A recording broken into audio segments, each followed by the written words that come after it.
जय हिंद दोस्तों। आज हम लोग देखेंगे फ्रांस की क्रांति या फ्रांसीसी क्रांति कब हुआ था। तो 14 जुलाई 1789। तो क्यों हुआ था उसके बारे में हम लोग समझेंगे। सबसे पहले फ्रांस कहाँ पे है उसको पहले नज़र देते हैं। तो ये पुर्तगाल है। यूरोप महादेश में सबसे पहले ये पुर्तगाल, स्पेन, फ्रांस।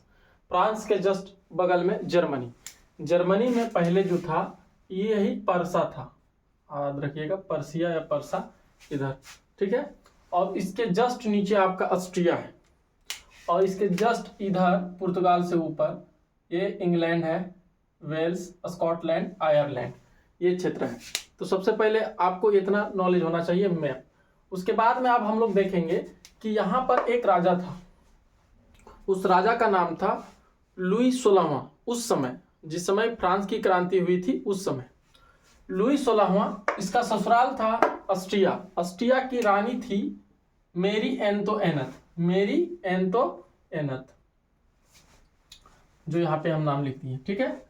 लुई 16वां जो है ये राजा बनता है 1774 से लेके 1792 तक। 1774 से 1792 तक ये राजा रहता है फ्रांस का। फ्रांस की राजधानी उस समय रहती है पेरिस। पेरिस से जस्ट पूरब की ओर एक किला है जहां 7 कैदी रहते थे। 7 कैदी को पकड़ के रखा हुआ था। क्यों रखा हुआ था? तो असल बात क्या था कि वहां पे समानता, स्वतंत्रता और बंधुता नहीं था किसी के अंदर। किसके अंदर नहीं था? तो वहां का जो राजा था वो महंगाई को लेके किसी भी प्रकार के जनता पर टैक्स बढ़ाते जाता था, जिसके कारण वहां के जनता ने विद्रोह चालू किया, मतलब क्रांति चालू किया, है ना। जिसके कारण राजा को जो राजतंत्र था उसको गणतंत्र में धीरे धीरे लाना पड़ा। राजा जो लुई 14 था, इससे पहले जो लुई 14 था, सबसे पहले आपको बता दें कि ये बुर्बो वंश का ही चला आ रहा है। ये वंशानुगत राजा यहाँ पे रहते थे और यहाँ पर बुर्बो वंश का लुई 14वां कहता था कि मैं ही राज हूं और मेरा हर बात क्या है, कानून है। और इसका कार्यकाल 1643 से लेकर 1715 तक। दूसरा लुई 15 बना। इसके बाद लुई 15 1715 से लेकर 1774 तक। जब लुई 15 मर गया उसके बाद लुई 16 बना। तो लुई 16 1774 से लेकर 1792 तक। आपको इतना कॉन्फिडेंस होना चाहिए। जब लुई जिस समय 16 जब राजा बना तो ये मात्र 20 वर्ष का था, मात्र ये 20 साल का था। अब यही इसी के बारे में हमको ज्यादा पढ़ना है कि लुई 16 के समय फ्रांस में क्या हुआ था। तो राजा सबसे पहले कौन था? लुई 16। इसकी रानी कौन थी? मेरी एंतोएनत, जो ऑस्ट्रिया की राजकुमारी थी। इसका शादी हुआ था फ्रांस के राजा के साथ, है ना। तो आपको ये बता दें कि ये फ्रांस जो है और इंग्लैंड, ये जो इंग्लैंड देख रहे हैं, ये दोनों हमेशा, दोनों का जो बोलते हैं ना, दोनों हमेशा एकदम लड़ते रहता था। तो किस प्रकार से लड़ता था वो बताते हैं। तो ये लोग जो है फ्रांस और पुर्तगाल के जो इधर फ्रांस और जर्मनी जो है, ये सब यूरोपीय देश, ये सब उपनिवेशवाद व्यापार ज्यादा करता था। व्यापार किस प्रकार से करता था? तो समझिए, ये एक दूसरे देश पर कब्जा करने या उस पर गुलाम बनाने का प्रथा इन दोनों का था। हर एक जगह, जैसे पुर्तगाल से 1498 में वास्को डी गामा भारत आए थे, है ना। उसी प्रकार से फ्रांस भी गया था। फ्रेंच ईस्ट इंडिया कंपनी और ईस्ट इंडिया कंपनी, ये सब जो जितना भी सब भारत में भी गया था उस समय। तो उसी प्रकार से इन लोग ने फ्रांस का आदमी जाके यहाँ पे अमेरिका पर भी कब्जा किया हुआ था और ये इंग्लैंड वाला भी अमेरिका पर कब्जा किया हुआ था। तो ये दोनों के चलते से फ्रांस पर 2 अरब लिब्रे का पहली बार जो सप्तवर्षीय युद्ध होता है, इन दोनों के बीच ये पहले जाके इसको यहाँ पे गुलाम बनाता है, तो फिर ये भी बनाता है। तो फ्रांस क्या हुआ, फ्रांस का कुछ 13 जो अमेरिका का स्टेट था, फ्रांस चाहता था कि हम अमेरिका का जो 13 स्टेट है इसको हम कब्जा कर लें। इंग्लैंड चाहता था कि नहीं, हम कब्जा कर लें, जिसके कारण ये जो है फ्रांस का एरिया यहाँ तक कैप्चर किया हुआ था, कनाडा से लेके अमेरिका तक और ये कुछ क्षेत्रों पर। लेकिन इसका संघर्ष हमेशा इस क्षेत्रों पर भी रहा जो हम राउंड करके दिखाए हुए हैं। ये इंग्लैंड का कब्जा उस समय था। तो एक बार लुई 16 जो है, लुई 15 सप्तवर्षीय युद्ध लड़ता है। जो लुई 15 का कार्यकाल हम बता दिए थे 1715 से लेकर 1774 तक, लेकिन 1756 से 1763 के बीच में युद्ध हुआ था, सप्तवर्षीय युद्ध। इसमें इंग्लैंड और फ्रांस दोनों लड़ाई किया आपस में। ईस्ट चाह रहा था कि हम इधर और कब्जा कर लें, ईस्ट चाह रहा था और कब्जा कर लें, इसीलिए ये दोनों आपस में यहाँ पे लड़ा अमेरिका में। तो अमेरिकी की क्रांति था उस समय, ठीक है। और यहाँ पे लड़ते लड़ते इंग्लैंड का जीत होता है और फ्रांस की हार होता है, जिसमें फ्रांस का जो काफी मुद्रा जो है, जो 2 अरब लिब्रे मतलब उस समय आर्थिक संकट आता है, मतलब कर्जा हो जाता है। सबसे पहली बात है कि इस समय फ्रांस में पैसा आने का जो स्वरूप था वो किस प्रकार से था, उसको हम समझेंगे।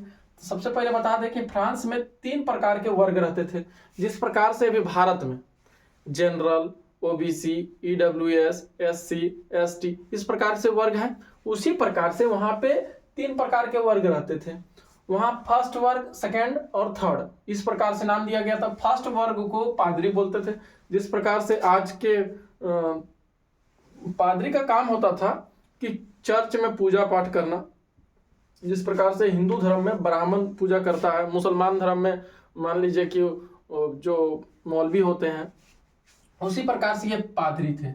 पादरी के द्वारा जनता पर टैक्स लगता था और इस टैक्स का नाम था टाइथ टैक्स था। कुलीन वर्ग उसको बोलते हैं, जो राजा रहते थे, रईस, है ना, जो राजा रहते थे, राजा मतलब सबसे ज्यादा पैसा वाला, सबसे अमीर, है ना। तो ये जो टैक्स लगाते थे उस टैक्स का नाम था टाइल, और पादरी लगाते थे वो टाइथ। 2 प्रकार का विशेषाधिकार था इन दोनों के पास था। लेकिन जो किसान वर्ग थे, यही पढ़ लिख के वकील बनते थे, यही पढ़ लिख के डॉक्टर बनते थे। लेकिन इन लोगों के धीरे धीरे जब नॉलेज आया तो ये अंधविश्वास से बाहर निकलना चाहा। लेकिन यहाँ का जो पादरी थे, पादरी कहते थे कि राजा जो है वो भगवान उसको बना के भेजा है। कुलीन वर्ग में जो पैदा लेगा वो भगवान उसको बना के भेजे हैं। और पादरी हमेशा जनता को यह, मतलब किसान लोगों को यह संतावना देता है कि इन्हीं लोग का आप अगर सेवा कीजिएगा तो आपका धर्म है, नहीं तो आपको एकदम नरक और स्वर्ग दिखाता था, ठीक है। जिसके कारण किसान लोग को दोनों प्रकार का टैक्स इन्हीं को चुकाना पड़ता था, जो टाइथ और टाइल, ये दोनों टैक्स इन दोनों को जो देता था, इसी के टैक्स से इन दोनों का भुगतान होता था। जिसके कारण इन लोगों के पास काफी धन हो जाता था। और ये धन होने के कारण में कुलीन वर्ग के जो राजा होते थे, जो राजा है कुलीन वर्ग का, जैसे लुई 16, लुई 18, लुई 17 इस तरह करके, लुई 16 के पास ये पैसा लगा के यहाँ पर युद्ध करता है अमेरिका में, ठीक है। और अमेरिका में धीरे धीरे जब यहाँ पे युद्ध करता है तो कर्ज हो जाता है, और कर्ज किससे लेता है, तो टाइथ, ये तो पादरी है, ये तो पूजा पाठ करने वाला, ये भी कर्ज देता है राजा को। तो धीरे धीरे इतना आर्थिक संकट आ जाता है कि टोटल इस पर 12 अरब लिब्रे जिस प्रकार से भारत की मुद्रा जो होती है रुपया, उसी प्रकार से फ्रांस की मुद्रा है लिब्रे। और लिब्रे 1794 में इसका मतलब मुद्रा को समाप्त कर दिया जाता है। लेकिन उस समय 12 लिब्रे टोटल खर्च होता है, 2 अरब पहले, फिर बाद में 10 अरब। तो बाद में फिर दोबारा जब लुई 15 तो हार जाता है इससे सप्तवर्षीय युद्ध में। लेकिन जब लुई 16 बनता है, और लुई 16 कसम खाता है कि हमारे दादाजी अगर हार गए थे लेकिन अब हम नहीं हारेंगे, और पूरा जान जीव लगा देता है। और लुई 16 जाके ये 13 उपनिवेशवाद पर कब्जा कर लेता है, और जिसके कारण यहाँ पर काफी महंगाई को देखना पड़ता है। और महंगाई किसको होगा, जो किसान होंगे, किसान वर्ग के लोग होंगे। और इसमें जो रहते थे 90% आदमी किसान है। अगर मान लीजिए कि 100 आदमी है तो 100 आदमी में से 90 आदमी जो है वो किसान है। और बता दें कि ये 60% जमीन जो है इन दोनों के पास है।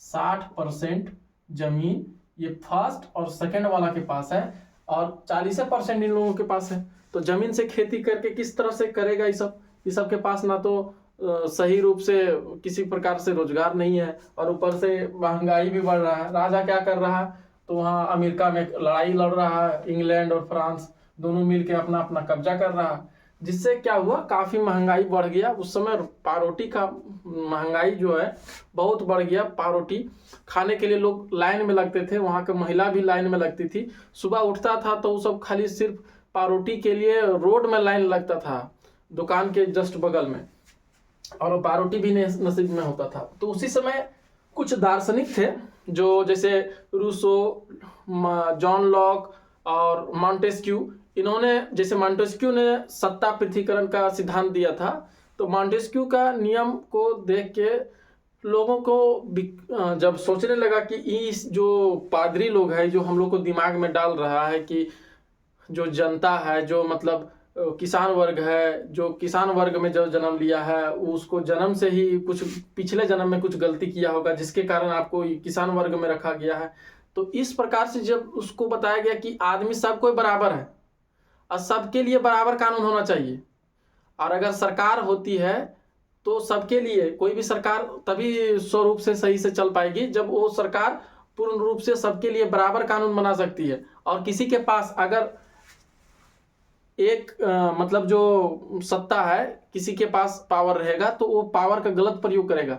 वही हाल हो रहा था फ्रांस की क्रांति के समय, जब राजा को मन करता था, जैसे देखिए लुईस 14 कहता, मैं ही राज हूं, मेरा ही हर बात कानून है, और इसको जो मन करता था वो करता था। उसी प्रकार से लुई 15 उसी प्रकार से लुई 16 को मन किया तो एकदम लड़ना है तो लड़ जाता था। पैसा के कर जा रहा है तो किसान लोगों का, तो किसान लोगों ने क्या किया, इन लोगों ने आंदोलन चालू कर दी, मतलब क्रांति स्टार्ट कर दिया। आंदोलन नहीं कर सकते हैं, क्रांति। क्रांति क्या होता है कि अचानक से जो चेंज करता है प्लान किए हुए, उसी को हम लोग क्रांति कहते हैं। आंदोलन को क्या कहते हैं, आंदोलन जो धीरे धीरे जो अपना मार्ग को लेकर कोई पॉइंट को रख के और धीरे धीरे आंदोलन करता है और सरकार को दिखाती है या राजा को दिखाता है, तो वो आंदोलन कहलाता है। तो यहाँ पे आंदोलन नहीं हुआ था, यहाँ पे क्रांति हुआ था। तुरंत बदलाव करना चाहता था क्योंकि अब वहां के लोग सब शिक्षित होने लगे थे। तो यहाँ पर जब शिक्षित होके 90% लोग में से ही वकील, डॉक्टर, इंजीनियर बन रहे थे, तो इन लोगों के पादरी के बात पर ये सब विश्वास नहीं करने लगा। ये कैथोलिक पादरी थे, मतलब ये खाली कथन बोलते थे, ऐसा बोलते थे कि जाकि मानव जाति का कोई ज़्यादा विकास ना हो, ये सब हमेशा हमसे नीचा रहे। जिस प्रकार से अभी आज के भारत में 13वां 12वां कोई मर जाता है तो मृत भोज किया जाता है, उस प्रकार से ही यहाँ पर भी इन लोगों को वास किया जाता है। जिस प्रकार से ब्राह्मण बोलते हैं कि आप जितना ब्राह्मण को खिलाइएगा उतना ही आपका बाबूजी को वहाँ ऊपर में मिलेगा हिंदू धर्म में, तो ये ऐसा कुछ भी नहीं होता है, ये अंधविश्वास है, ये पाखंडवाद है। उसी प्रकार से यहाँ पर भी इन लोगों को जब ज्ञान हुआ तो इन लोग भी उसका बहिष्कार करने लगा, जिसमें मेन रोल रहा जो दार्शनिक थे रूसो ने बहुत सारी पुस्तकों को वहाँ पे प्रचार किया। और रूसो उस समय फ्रांस में आया और फ्रांस में सभी लोगों को उसने विस्तार से बतलाया कि आदमी जब पैदा लेता है तो वो एकदम स्वतंत्र पैदा लेता है, लेकिन उसके बाद में धीरे धीरे जंजीरों से जकड़ जाता है। तो धीरे धीरे उसको समझाया कि जब बच्चा जन्म लेता है, लेकिन जैसे जन्म होने के बाद में जब दूध पीता है तो दूध पर टैक्स है, तो दूध पर टैक्स होता है। पारोटी खाता है, पारोटी पर टैक्स है। तो इतना टैक्स होने के कारण क्या है कि जनता पर ही सब लिया जाता है, और जनता कौन, यही टैक्स देता है। इन लोग तो बैठ के चुपचाप खा रहा है, चुपचाप इन लोगों का पेंशन मिल रहा है इसी के पैसे से, ठीक है। जिसके कारण ये इन लोगों ने पहली बार, राजा फिर क्या करता है कि इन लोगों के पास जब राजा के पास जब बताए थे कि 12 अरब लिबरी, 2 अरब तो ददवा खर्चा किया था लुई 15, आई छोटा फिर 10 अरब लिबरे खर्चा करता है दोबारा लड़के, है ना। तो ये टोटल 12 अरब लिबरे जो कर्जा हो जाता है। तो सोचता है पादरी और कुलीन, सोचता है कि जो 12 अरब कर्जा हो गया है इसको कैसे चुकाए। फिर से क्या करते हैं, टैक्स को बढ़ाते हैं। और इन लोग भी जो गरीब किसान थे, इन लोगों ने 4000 चिट्ठियां लिख के रखा था कि अगर कैसो खाली हम लोग राजा के बीच में हम लोग का बैठक हुआ तो हम लोग ये चीज को, बात को रखेंगे और इस तरह से हम लोग राजा का वहां पे जो टैक्स है इसको कम करने को बोलेंगे। लेकिन क्या होता है कि जब राजा और पादरी में मीटिंग होता है तो एक संस्था बनाया है, एक रूम बनाया है, उसका नाम है पलरमा। क्या है, पलरमा। और जब तीनों आदमी बैठता है, जब तीनों मतलब जैसे पादरी, कुलीन और किसान, सर्वसाधारण बोल सकते हैं इसको। ये तीनों लोग जो बैठते हैं तो उसको बोलते हैं स्टेट जनरल। क्या बोलते हैं? State general. तो स्टेट जनरल में दोनों मतलब तीनों आदमी मिलके वहां पे कानून को पारित किया जाता है। और पारित किसका करना है? तो वही इन दोनों को जहां पे फायदा होगा वही चीज पारित करेगा। लेकिन जब स्टेट जनरल का 5 मई 1789 को जब बैठक होता है, अब बुलाया जाता है। सर्वप्रथम पहले जो बैठक हुआ था, इससे पहले तो 1614 ईस्वी में हुआ था। लगभग आज से कितना साल होगा, घटाने के बाद पता चल जाएगा, काफी 100 साल से ऊपर हो गया होगा, है ना। जिसके कारण उतना दिन से बैठक नहीं हुआ था। तो इन लोग भी, जनता जो है, किसान वर्ग के लोग भी चाह रहा था कि अब हम लोग भी अपना बात को रखेंगे और नेशनल असेंबली में, मतलब सॉरी स्टेट जनरल में हम लोग अपना बात को रखेंगे। और जिसमें किसान वर्ग से 600 आदमी गए थे, 300 द्वितीय वर्ग के मतलब कुलीन वर्ग के, और 300 पादरी वर्ग के, टोटल 900 आदमी था वहां पे। लेकिन वहां पे फिर राजा कंडीशन क्या करता है कि जो भी बात रहेगा, जैसे कर को बढ़ाने का स्वरूप फिर नियम लाता है कि टैक्स को बढ़ाना है ना।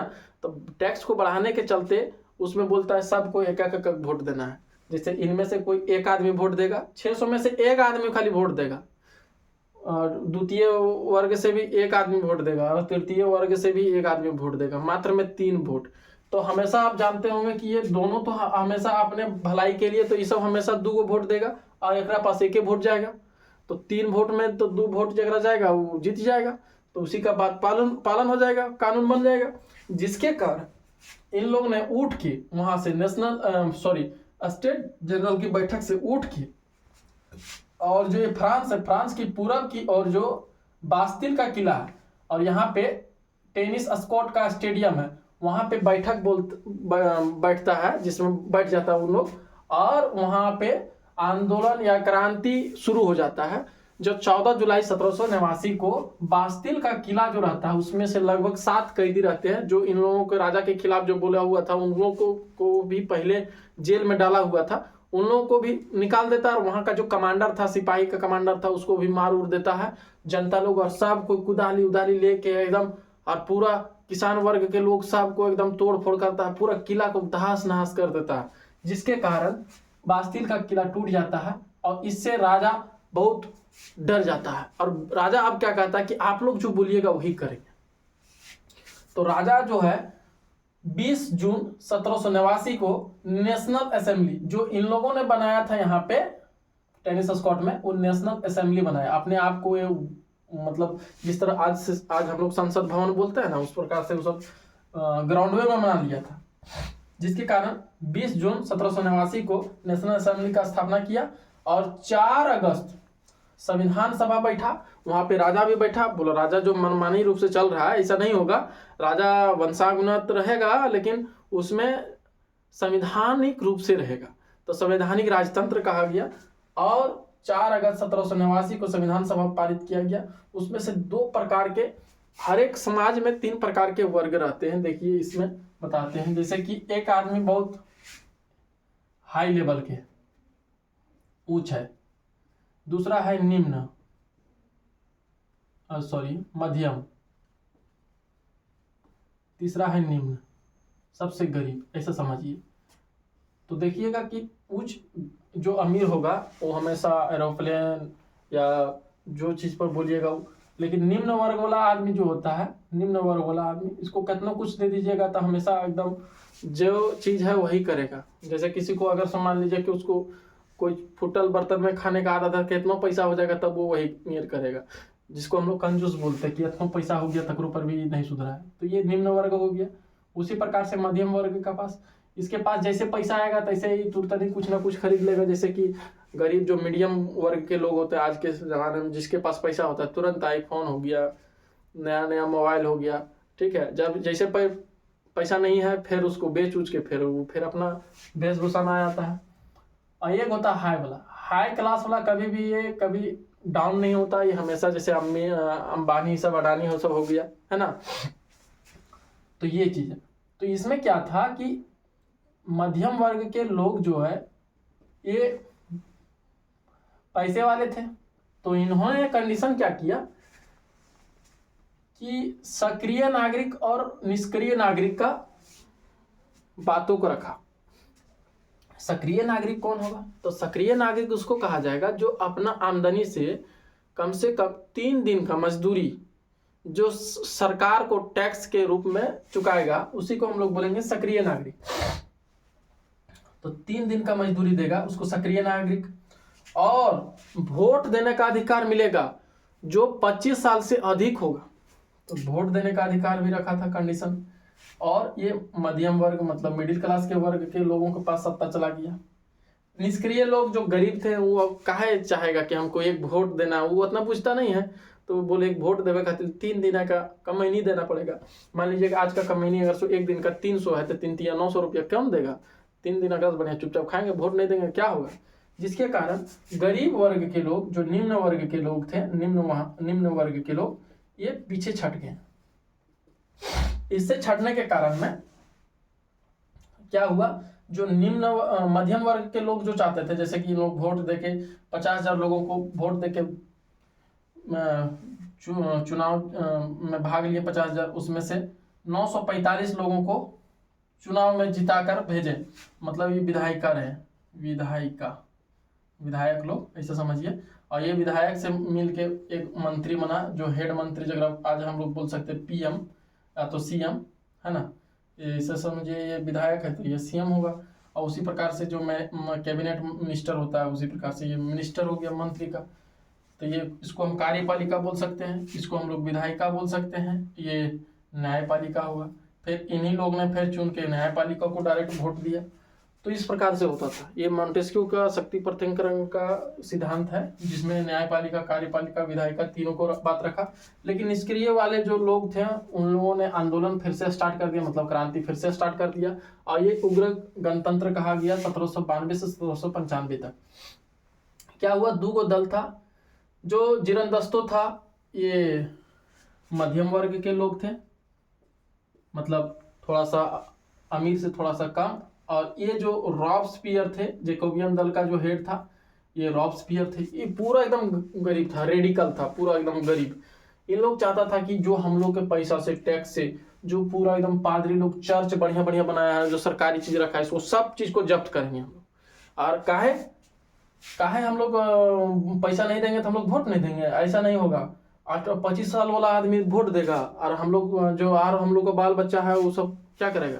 तो इसके कारण इन लोगों ने जब फिर से उग्र करने लगा 1792 में, तो रॉबस्पियर ने 21 जनवरी 1793 को, ये तो सॉरी इसमें लुई सोलहवां को फांसी होता है, तो 10 अगस्त 1792 को नई संविधान को लागू करने का मांग किया।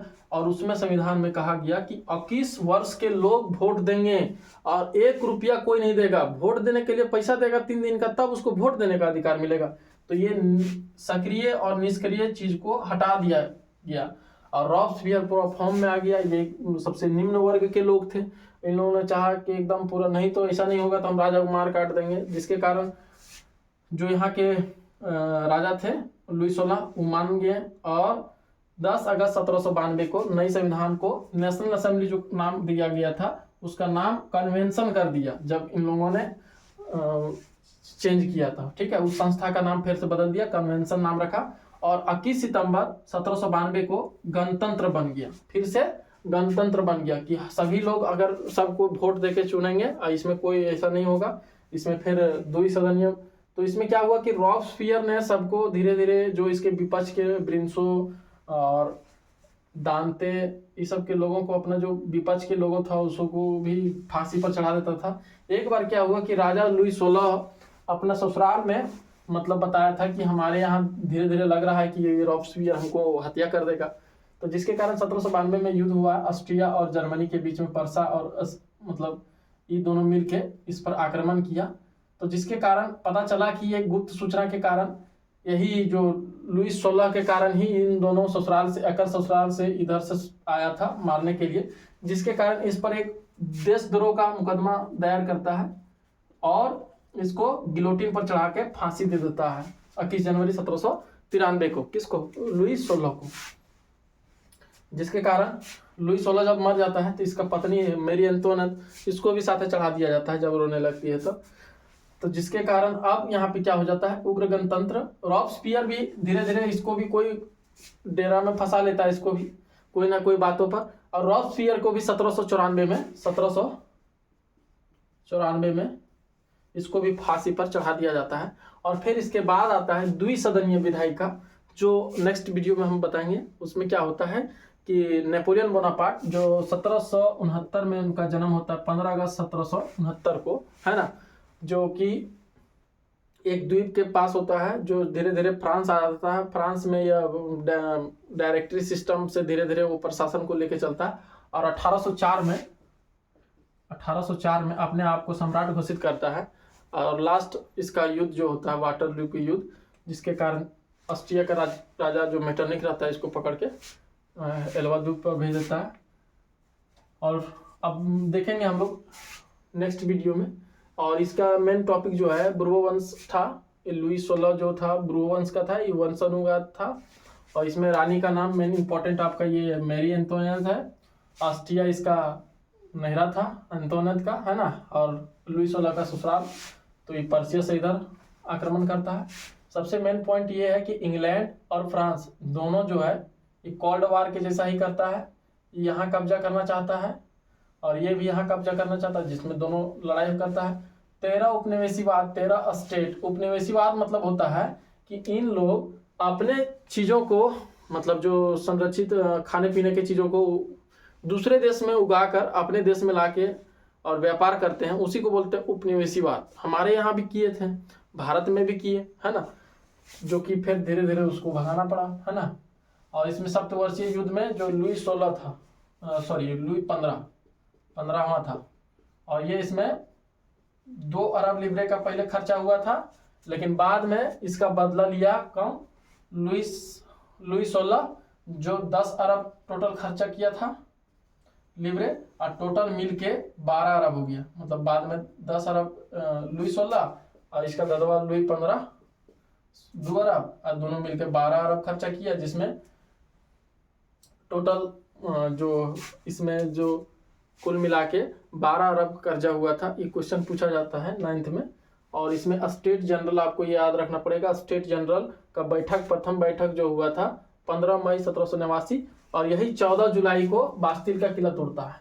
14 जुलाई, देखिए यहाँ पे लिखी है, 14 जुलाई 1789 को बास्तिल का किला ढा दिया जाता है, जिससे बास्तिल का किला तोड़ने से राजा का अंकुश, जो निरंकुशवाद था, वो धीरे धीरे अब वो कंट्रोल होने लगता है। पहले राजा संवैधानिक गणतंत्र को, मतलब संवैधानिक राजतंत्र को मानता है, फिर वो संवैधानिक गणतंत्र होता है। उसके बाद में तो राजा को ही 21 जनवरी को 1793 में मार दिया जाता है।